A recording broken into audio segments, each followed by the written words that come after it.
새벽 제단해 주신 하나님 말씀 우리 함께 보겠습니다. 오늘 주신 말씀은 신명기 12장 13절로 19절까지 말씀입니다. 신명기 12장 13절부터 19절까지 말씀 보겠습니다. 너는 삼가서 내게 보이는 아무 곳에서나 번제를 드리지 말고 오직 너희의 한 지파 중에 여호와께서 택하실 그곳에서 번제를 드리고 또 내가 내게 명령하는 모든 것을 거기서 행할지니라. 그러나 내 하나님 여호와께서 내게 주신 복을 따라 각 성에서 내 마음에 원하는 대로 가축을 잡아 그 고기를 먹을 수 있나니 곧 정한 자나 부정한 자를 막론하고 노루나 사슴을 먹는 것 같이 먹으려니와 오직 그 피는 먹지 말고 물같이 땅에 쏟을 것이며 너는 곡식과 포도주와 기름의 11조와 내 소와 양의 처음 난 것과 내 서원을 갚는 예물과 내 낙헌 예물과 내 손의 거제물은 내 각성에서 먹지 말고 오직 내 하나님 여호와께서 택하실 곳에서 내 하나님 여호와 앞에서 너는 내 자녀와 노비와 성중에 거주하는 레위인과 함께 그것을 먹고 또 내 손으로 수고한 모든 일로 말미암아 내 하나님 여호와 앞에서 즐거워하되 너는 삼가 내 땅에서 거주하는 동안에 레위인을 저버리지 말지니라. 아멘. 자, 오늘 우리에게 주신 이 말씀을 가지고 화평을 이루는 제사라는 제목으로 말씀을 증거하고자 합니다. 오늘 우리가 읽은 이 본문 말씀에 이 제사를 드리는 모습이 나오죠. 근데 그 제사를 드릴 때에 그냥 제사를 드리는 게 아닙니다. 오늘 말씀에 의하면 분명히 하나님께서는 그 단서를 분명히 우리에게 말씀하고 계십니다. 제사는 이렇게 드려야 한다라고 말입니다. 그 첫 번째가 오늘 말씀에 의하면은 너희는 아무 곳에서나 드려서는 안 된다라고 분명히 말씀하고 있습니다. 아까 우리가 읽었던 본문 13절 말씀에 보니까 너는 삼가서 내게 보이는 아무 곳에서나 번제를 드리지 말고라고 되어 있습니다. 분명한 것은 우리가 하나님 앞에 제사를 드릴 때에도 그냥 아무렇게나 아무 때나 드리는 것이 아니라 반드시 하나님이 명령하신 그대로 제사를 드려야 된다라는 사실입니다. 왜냐하면 제사는 나를 위해서 드리는 것이 아니라 항상 우리가 마음에 새겨야 될 것은 하나님을 위해서 드려야 된다라는 것이죠.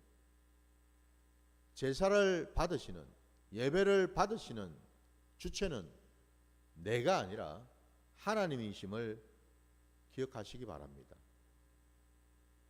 하나님이 원하시는 곳, 하나님이 기뻐하시는 때, 하나님이 또 말씀하신 그 방법대로 제사와 예배를 드리는 것이 맞다라는 거예요.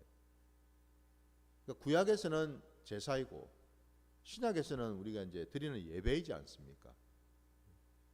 그러니까 아무 때나 드리는 게 아니라는 겁니다, 여러분. 하나님께서 이 땅에 여러분, 이 지상에 교회를 세우셨어요. 뭐하러 교회를 세우셨겠습니까? 교회를 세우신 까닭은 그곳이 바로 하나님께 예배를 드리는 처소이기 때문이겠죠. 우리가 알고 있는 것처럼 여러분, 이 한국 땅이 넓습니까, 여러분? 땅이 큽니까? 저 뭐 미국이나 캐나다나 뭐 중국이나 이런 것처럼 아니면 저 남미에 있는 나라들처럼 땅덩어리가 아주 막 넓어가지고 여러분 뭐 이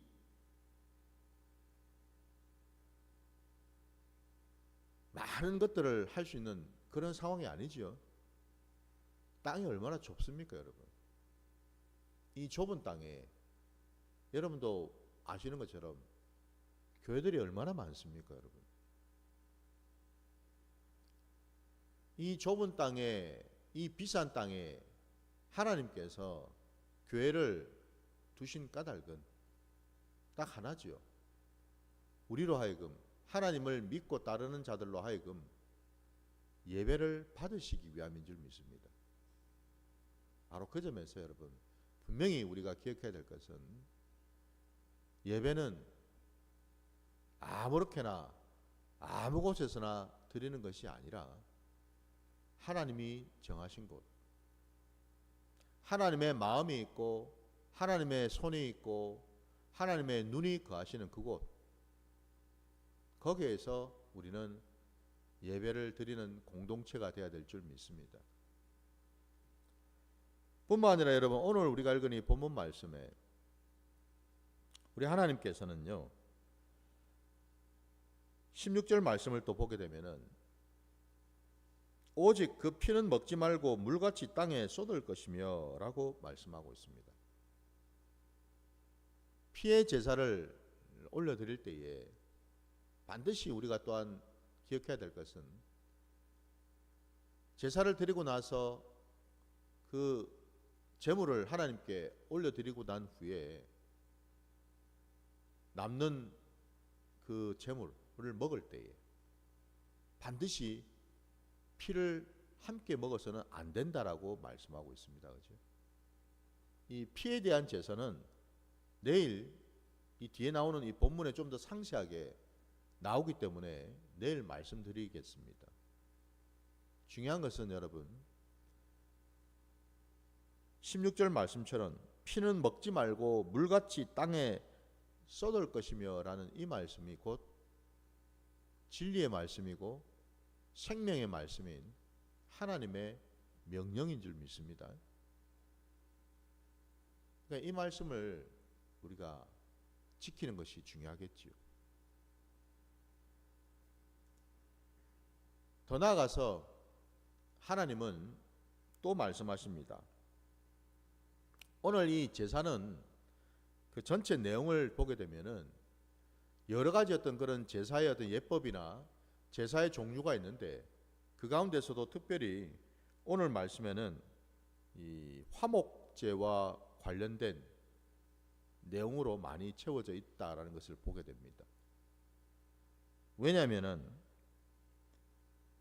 18절 말씀에 보면 오직 내 하나님 여호와께서 택하실 곳에서 내 하나님 여호와 앞에서 너는 내 자녀와 노비와 성중에 거주하는 레위인과 함께 그것을 먹고 또 내 손으로 수고한 모든 일로 말미암아 내 하나님 여호와 앞에서 즐거워하되라고 되어 있어요.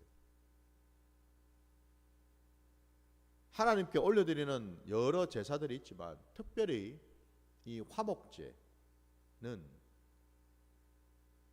이미 하나님과 화평하고 하나님과 함께하는 자가 하나님께 예물을 가지고 나와서 감사의 예물을 가지고 나와서 기쁨의 예물을 가지고 나와서 하나님께 그 예물을 올려드리고 그리고 나머지 것들 하나님께 먼저 올려드린 것을 제외한 나머지 것들을 가지고서 자기뿐만 아니고 자기의 가족과 성중에 있는 자들 레위인들과 함께 먹고 즐거워하라고 말씀하고 있지 않습니까? 그렇죠? 화목제가 바로 이와 같은 제사이거든요. 화목제는 감사의 제사요 기쁨의 제사입니다. 화목제는 그 의미상으로 원어적으로 풀어서 얘기하면은 화목제는 어떤 제사이냐면은 교제를 나누는 일종의 식탁 교제를 나누는 제사다 이 말입니다, 여러분. 식사하는 제사, 교제를 나누는 제사 이런 의미를 갖고 있다 이 말입니다, 여러분. 나 혼자 기뻐하고 나 혼자 즐거워하고 나 혼자 감사하지 말라라는 말씀이에요, 여러분. 하나님이 왜 우리에게 이웃을 붙여주시고 왜 우리 곁에 레위인들을 여러분 붙이셨을까?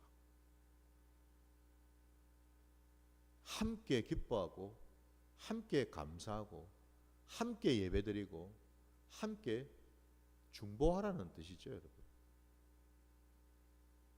하나님의 나라는 혼자서 모든 것을 할 수 있는 나라가 아니고 하나님의 나라는 하나님께서 그냥 한 사람만 불러서 하나님이 일 저일을 시키시는 나라가 아니더라는 겁니다. 하나님의 나라는 하나님이 부르고 택하신 자들이 함께 연합하고 함께 섬기고 함께 나누고 함께 예배드리는 나라인 줄 믿습니다. 그래서 무엇보다도 여러분, 이 화목제가 갖는 의미는 여러분, 화평이라는 것이, 화목이라는 것이, 이게 먼저는 하늘에 계신 하나님 아버지와 우리의 관계가 화평해야 되겠죠. 이게 우선이죠, 여러분. 이 땅에 오신 예수 그리스도께서 오신 까닭이 바로 우리를 위해서 하나님과 사이에서 화목 제물이 되어 주시고 속죄 제물이 되어 주시기 위해서 오신 것 아닙니까? 바로 그것을 우리가 깨닫는다면 여러분, 우리 주님이 이 땅에 오신, 그리고 십자가를 지신, 그리고 십자가에 담겨 있는 중요한 의미 가운데 하나가 바로 화목 제물이 되셨다라는 사실이에요. 우리 주님께서 하나님과 끊어졌던 관계, 하나님과 막혔던 관계, 이 모든 잘못된 것들을, 어그러졌던 것들을 바로 잡으신 거죠. 치유하시고 회복하신 것이 바로 거기에 있다라는 거예요. 우리 예수님께서 공생애 동안에 그 바쁜 중에도 복음서에 보게 되면은 곳곳마다 찾아가셔서 거기에 많은 사람들 만나셔가지고 그냥 만나기만 하신 것이 아니고, 말씀만 그냥 전하기만 하신 게 아니고, 거기에 있는 자들 중에는 귀신 들린 자들도 있었고, 질병으로 고통받는 자들도 있었고, 심지어는 죽은 자들까지 있었죠. 주님께서는 귀신을 쫓아내 주셨고 그 병을 고쳐 주셨습니다. 죽은 자를 살리셨어요. 왜 이렇게 하셨을까?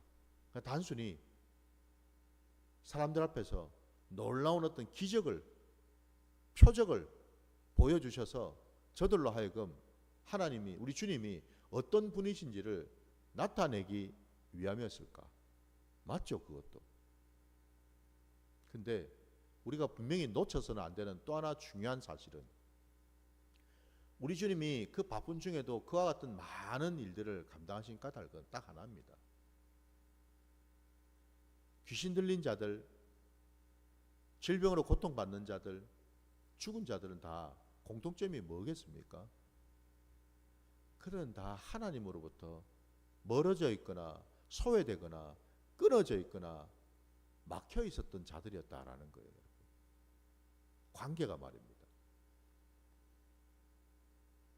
누구보다도 그 사실을 안타깝게 여기셨던 우리 하나님 아버지께서 독생자 아들 예수 그리스도를 이 땅 가운데 보내심으로 그들을 치유하시고 그들을 회복시키셔서 마침내 그들로 하여금 뭐예요? 먼저는 하나님과의 관계를 열어놓으셨다라는 사실입니다. 이제는 귀신 때문에, 사단 마귀 때문에, 사탄 마귀 때문에, 여러분, 육신의 질병 때문에 하나님 앞에 나아가는 것이 막혀 있지 아니하고 이 모든 것들을 제거해 주심으로써 비로소 이들이 하나님을 온전히 만날 수 있는 그 통로를 열어주셨다라는 거죠, 여러분.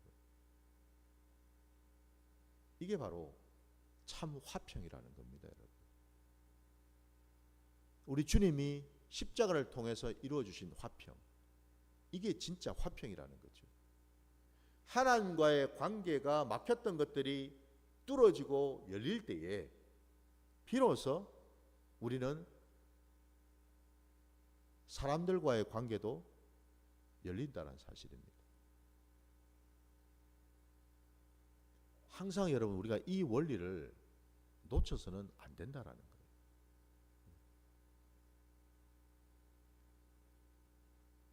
내 이웃 중에는 많은 자들이 있죠, 여러분. 그들 중에는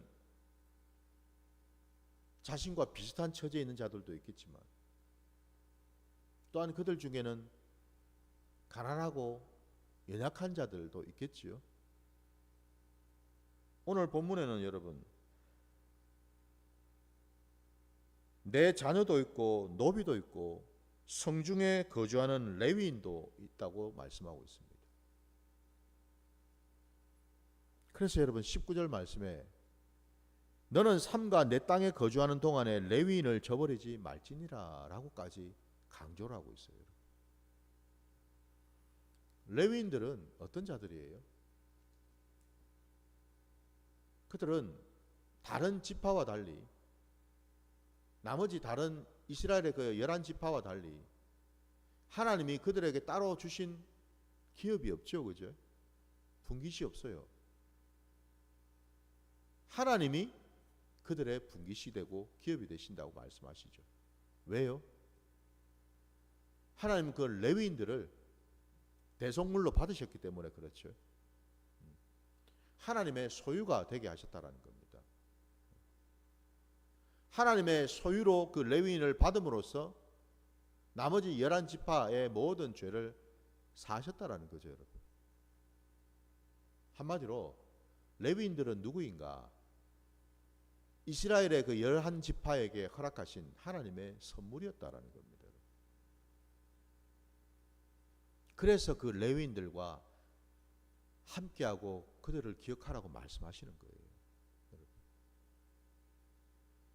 부담스러운 게 아닙니다. 여러분. 하나님의 뜻이 있다라는 거예요. 이처럼 이 화목제는 여러분 내 주변에 있는 하나님이 붙여주시고 하나님이 예배하셨던 자들과 함께 하라고 하나님은 이 화목 제사를 허락하신 줄 믿습니다. 그냥 나만 화평하고 나만 기뻐하고 나만 그냥 감사하면 되는 게 아니라는 겁니다, 여러분. 그걸 하나님은 기뻐하지 않으신다고 말씀하셔요. 정말 하나님과 화평하고 하나님과 화목한 관계 가운데 있기 위해서는 또한 뭐죠?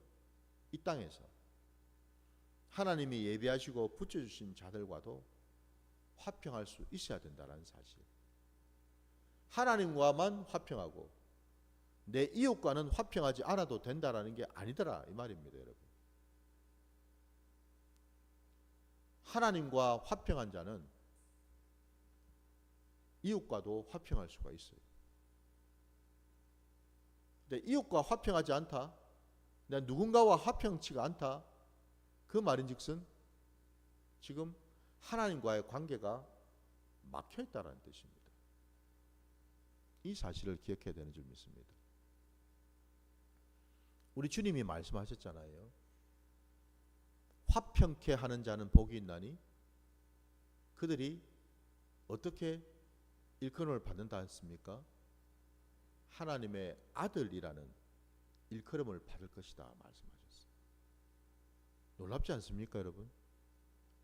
화평케 하는 것으로 하나님께도 인정을 받고 사람들로부터도 인정을 받는데 그 인정받는 내용이 다름이 아니라 이 자는 하나님의 아들이다 라는 인정을 받는다. 이 놀랍지 않습니까, 여러분?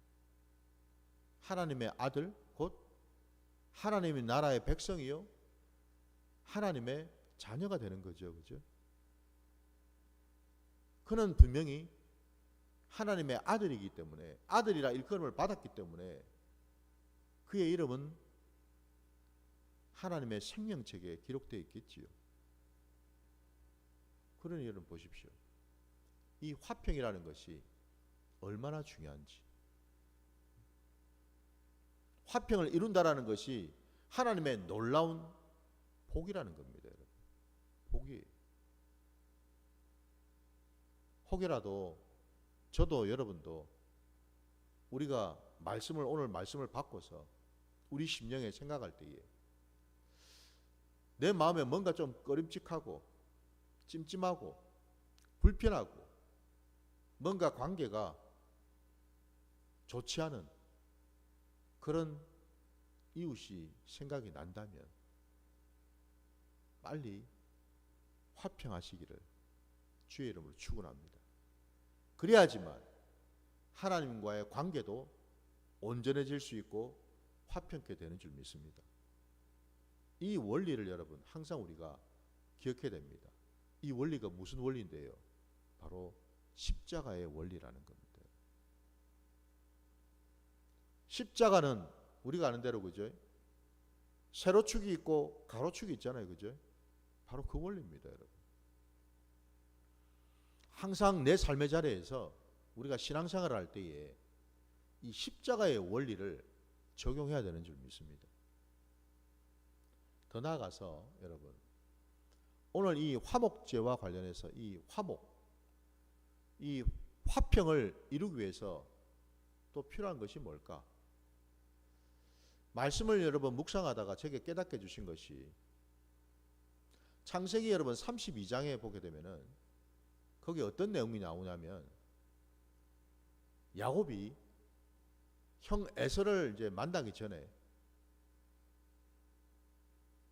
자신들의 자기의 모든 식솔들 그리고 가축들 그 재산을 먼저 야복강 너머로 다 보내죠. 그죠?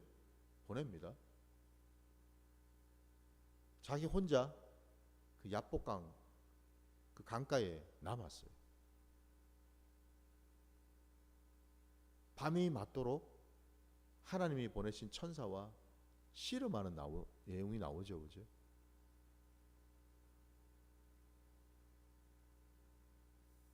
바로 그 씨름의 끝에 하나님께서는 야곱의 허벅지 뼈를 쳐서 그 뼈가 어긋나게 만드셨어요. 그리고 그에게 이제 더 이상 야곱이 아닌 이스라엘이라는 이름을 또한 주셨습니다. 그 이름을 바꿔서 야곱은 또 한 번 놀라운 변화를 경험하게 되죠. 곧 이전에는 화평치 못한 자, 속이는 자, 그 자가 이 야복강 나루 거기서 만난 하나님, 이스라엘이라는 이름을 주신 그 하나님을 경험한 후에 마침내 화평한 자가 되더라는 겁니다. 여러분 야곱이 야복강에서 뭐 하려고 그렇게 밤새도록 씨름을 했겠습니까? 다름이 아니라 그 형 에서 때문이에요. 에서가 너무 두려웠죠. 그가 지은 죄가 있으니 두려웠습니다. 들리는 얘기를 듣고서도 더 두려웠죠. 그죠? 에서가 지금 400명 가까이 되는 병사들을 데리고 지금 야곱에게 오고 있다는 소식을 듣고 얼마나 놀랬겠어요? 아이고야, 이거 이제는 내가 죽게 됐구나. 형 에서와의 그 불화로 말미암아서 그는 평생 두려움 속에서 살았습니다. 마침내 그 두려움을 맞닥뜨리게 되었죠. 그죠? 맞닥뜨리게 되었어요. 그때 하나님께서는 야곱을 홀로 야복강에 남겨두셨다라는 거예요. 여기서 여러분 우리가 생각해 볼 것이 왜 야복강인가? 왜 홀로 남겨두셨는가? 야복이라는 뜻은 여러분 비운다라는 뜻입니다. 뭔가 채워져 있던 것들을 남김없이 다 비운다라는 뜻이에요. 뭘 비우라는 겁니까? 야곱이 그동안 가지고 있었던 그 모든 인간적인 속성들, 욕심들, 정욕들, 인간적인 계획들, 그것들을 하나님은 비우기를 원하셨다는 거예요.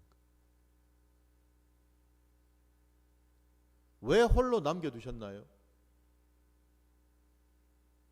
남겨두신다라는 이 말의 의미 속에는 여러분, 놀랍게도요, 풍성하게 채우신다라는 의미를 가지고 있습니다.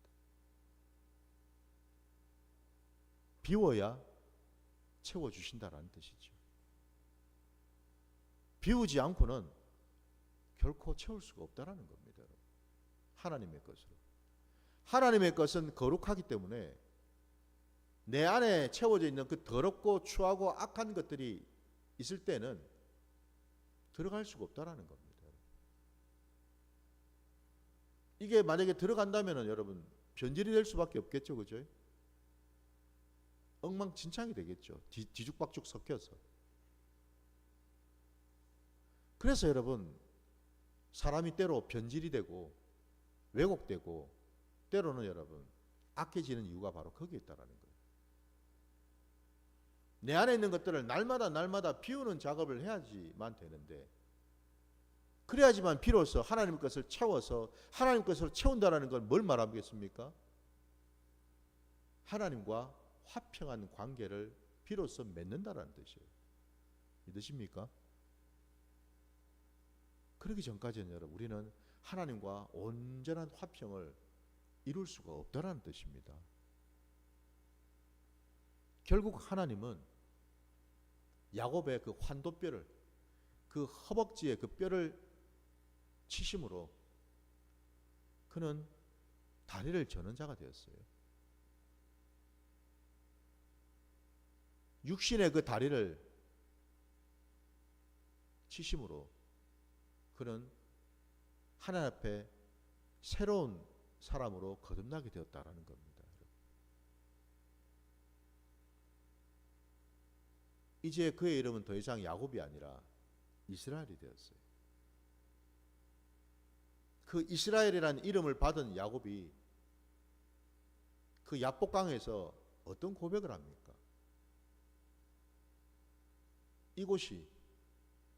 이곳에서 나를 비웠더니 비로소 이곳이 브니엘이 되었다라고 고백합니다, 여러분. 브니엘이 뭐죠? 하나님의 얼굴을 보게 되었다는 뜻이죠. 화목하지 못하고 왜곡되고 어그러져 있었던 그 모든 관계, 그 관계를 하나님께서 붙들어 주시고 만져주시고 고쳐주셔서 마침내 하나님의 화평이 내게 임하고 하나님의 얼굴이 내게 임했더니 내가 화평의 사람이 되었다라는 거죠.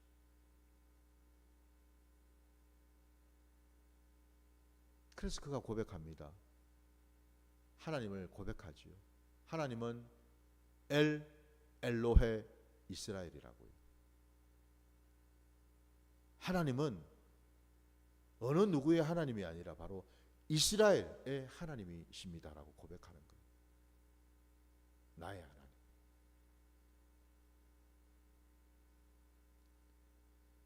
야곱이 이스라엘의 이 고백이 저와 여러분의 고백이길 원합니다. 여러분, 다른 사람의 하나님이 아니에요.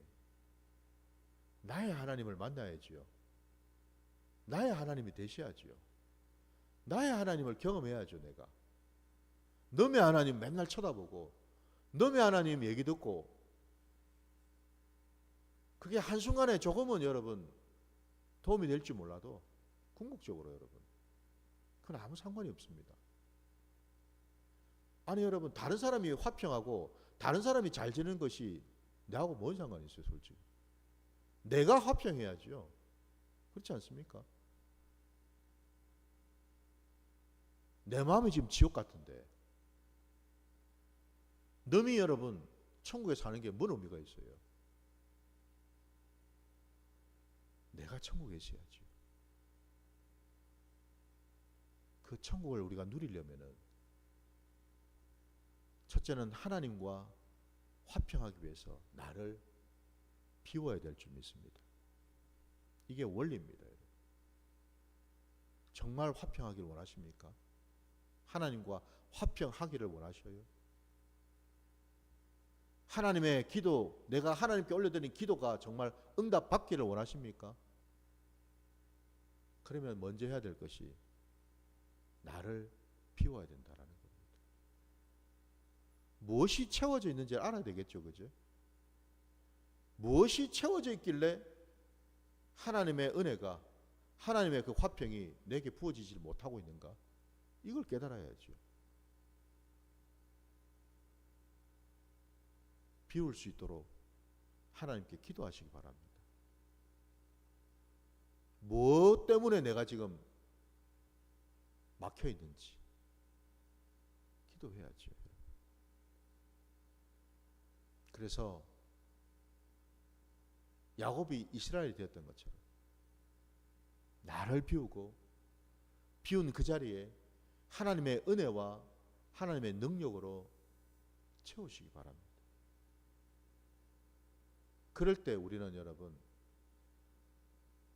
그 야복강을 이제 지나서 에서를 만날 수 있겠지요.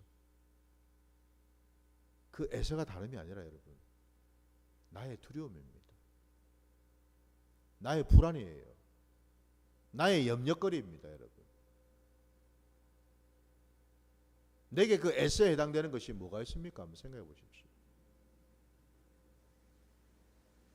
이게 여러분 해소가 되지 않는 한은, 해결이 되지 않는 한은 우리는 계속 반복적으로 이 하나를 지나면 또 다른 에서를 만나고 이 하나를 지나면 또 다른 에서를 만나게 되는 줄 믿습니다. 부디 오늘 이 말씀을 붙드시고 그 원리를 이제는 깨달으셔서 정말 하나님이 허락하신 그 화평의 자리로 나가서 하나님의 아들이라 일컬음을 받으시는 저와 여러분 되시기를 주의 이름으로 축원합니다. 자, 오늘 주님 가르치신 기도로 예배를 마치겠습니다. 하늘에 계신 우리 아버지여, 이름이 거룩히 여김을 받으시오며 나라가 임하시오며 뜻이 하늘에서 이루어진 것 같이 땅에서도 이루어지이다. 오늘 우리에게 일용할 양식을 주시옵고 우리가 우리에게 죄 지은 자를 사하여 준 것 같이 우리 죄를 사하여 주시옵고 우리를 시험에 들게 하지 마시옵고 다만 악에서 구하시옵소서. 나라와 권세와 영광이 아버지께 영원히 있사옵나이다. 아멘.